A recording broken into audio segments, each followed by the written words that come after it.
আসসালামু আলাইকুম সম্মানিত ভিউয়ার্স। এই স্বপ্নটা দেখলে আপনি কাউকে বলবেন না।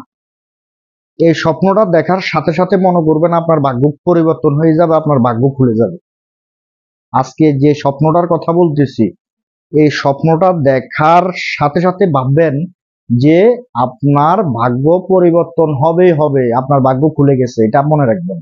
এই স্বপ্নটা দেখার সাথে সাথে কাউকে বলতে পারবেন না। স্বপ্নটা হচ্ছে কি সেটা আমি ভিডিও লাস্টে বলে দিতেছি। আপনারা ভালো স্বপ্ন দেখার উদ্দেশ্য নিয়ে ঘুম যাবেন রাত্রে কিভাবে? ভালো স্বপ্ন দেখার উদ্দেশ্য নিয়ে ঘুম যাবেন রাত্রে কিভাবে ঘুম যাবেন? কেউ আছে এভাবে ঘুম যায়, কেউ আছে এভাবে ঘুম যায়। এগুলা এভাবে ঘুম গেলে আপনি ভালো স্বপ্ন কখনো দেখতে পারবেন না। সোজা হয়ে ঘুম যাবেন, সোজা তীরের মতন সোজা হয়ে ঘুম যাবেন। এই ঘুমটা এভাবে যদি আপনি ঘুম যাইতে পারেন, এটা সুন্নত।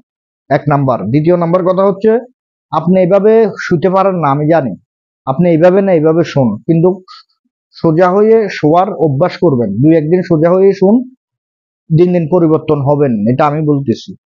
সোজাভাবে শুবেন, ভালো কিছু স্বপ্নে দেখবেন। আপনি কি স্বপ্নে দেখলে আপনার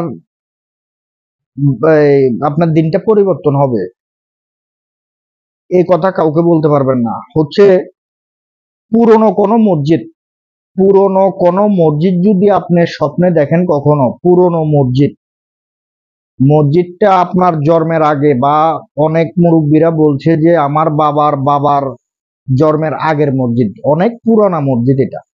এই ধরনের কোন মসজিদ যদি কেউ স্বপ্নে দেখেন, কাউকে বলবেন না। আপনি এটা ভাববেন সাথে সাথে যে আপনার দিন পরিবর্তন হবে, সাথে সাথে, এটা গ্যারান্টি করা। তো আমার ভিডিওগুলো যদি ভালো লাগে অবশ্যই চ্যানেলটি সাবস্ক্রাইব করে রাখবেন, ফেসবুক পেজটা ফলো দিয়ে রাখবেন। আজকের মতন ভিডিও এতটুকু। সকলে ভালো থাকবেন, সুস্থ থাকবেন। আল্লাহ হাফেজ।